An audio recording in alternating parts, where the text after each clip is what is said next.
সুপ্রিয় দর্শক, low scoring ম্যাচে টাইগারদের বোলিং দাপটে মাত্র 129 রান করেও ক্যারিবিয়ানদের 27 রানে হারিয়ে ওয়েস্ট ইন্ডিজের মাঠে দ্বিতীয়বারের মতো টি-20 সিরিজ জিতল টিম বাংলাদেশ। অভিনন্দন অভিনন্দন অভিনন্দন, সাব্বাস বাঘের বাচ্চারা। মায়ের প্রতিশোধ হয় মায়ের দিয়ে, আর ওডিআই সিরিজে বাঁশ খাওয়ার প্রতিশোধ নেওয়া হয় টি-20 সিরিজে বাঁশ দিয়ে।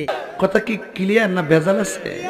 আর সেটা প্রমাণ করেও দেখাই দিল টিম বাঙালি। এখন তো বাঙালির ড্রেসিং রুমে শুধু আনন্দের বৃষ্টি। তো যাওগা সামনে আউগা, চলুন চলে যাচ্ছে ভিডিওর মূল পর্বে। কি মনোরা দেখছেন নি, জিতাই দিছি, একেবারে সিরিজ জিতা লাইছি। এটাকেই বলে ক্যাপ্টেন্সির পাওয়ার। তোমরা তো আমার নিয়ে কত সমালোচনা করো, দিন শেষে কি হইলো? সেই লিটন কুমার দাসই কিন্তু বিশ্বকাপ কি কই ওয়েস্ট ইন্ডিজের সাথে টি-20 সিরিজ জিতে দেখাই দিলাম। দিস ইজ লিটনের ক্যাপ্টেন্সির পাওয়ার ব্রো।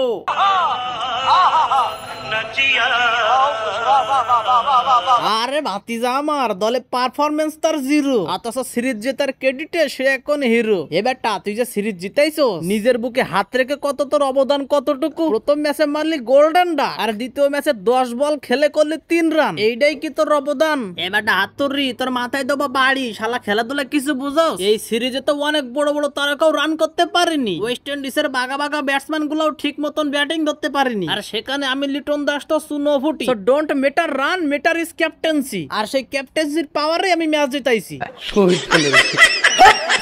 এ ভাইয়ারা, দিস ইজ ভাত স্বামী। এগুলো তো ভাতের পাওয়ার ভাইয়া। আজকে রয়েছে প্লেয়ার অফ দা ম্যাচ, কালকে হবে player of the series. Abbas ভাতিজা, কথা কিন্তু ঠিক কইছো। শেষের দিকে তোর ব্যাট থেকে এই রানগুলা না আসলে যেটা একেবারে অসম্ভব হয়ে যেত। আর আমার ভাতিজা বলাররা অসাধারণ, জাস্ট অসাধারণ বল করেছে, যার ফলপ্রসূ আজকের সিরিজ জয়।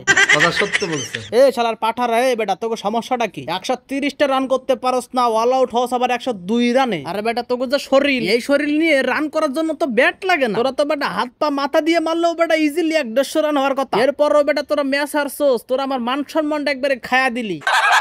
আসলে ভাই বুঝলাম না তো, আমরাও এই বাঙালি কি আমগো তাবিজ করলো নাকি কালো জাদু মারলো, এটাই বুঝতেছি না। আরে ভাই, এগুলো তো অসম্ভবকে সম্ভব করে দিচ্ছে ওরা। টি-20 সিরিজে বাঙালির সামনে আমরা এইভাবে ইজ্জত মারা খাবো আমি স্বপ্নেও ভাবি নাই। এই পাঠা মার্কা শরীর নিয়ে কানতেও পারতাছি না, আবার সইতেও পারতাছি না। মনটা চাচ্ছে নিজের পাছায় নিজে বাঁশ ভরে দি।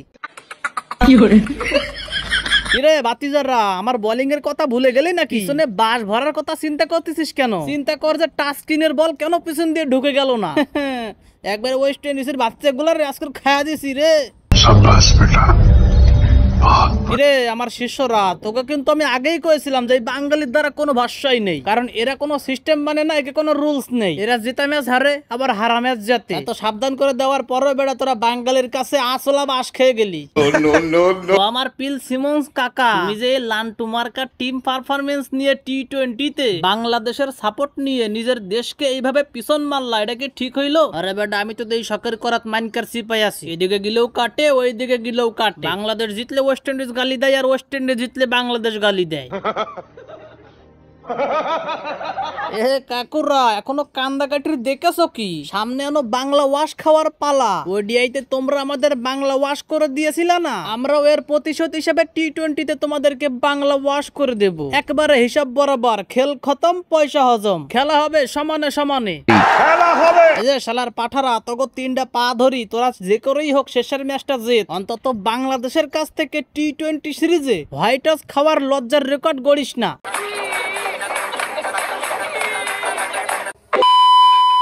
সুপ্রিয় দর্শক, এজন্য এক অসম্ভবকে সম্ভব করে দেখালো টিম বাংলাদেশ। তাই অভিনন্দন টিম বাংলাদেশকে এই বিজয়ের মাসে আরো একটি বিজয় অর্জন করার জন্য। যাই হোক, ভিডিওটি দেখে মজা পেয়ে থাকলে লাইক করুন, কমেন্ট করুন, এবং পরবর্তীতে এইরকম আরো মজার ফানি ডাবিং ভিডিও পেতে লাত্তিমারি ক্রিকেট লাভার্সকে সাবস্ক্রাইব করুন। তো আজকের ভিডিওটা এই পর্যন্ত, দেখা হচ্ছে অন্য কোনো নতুন ভিডিওতে। সেই পর্যন্ত সকলে ভালো থাকুন, সুস্থ থাকুন, আল্লাহ হাফেজ।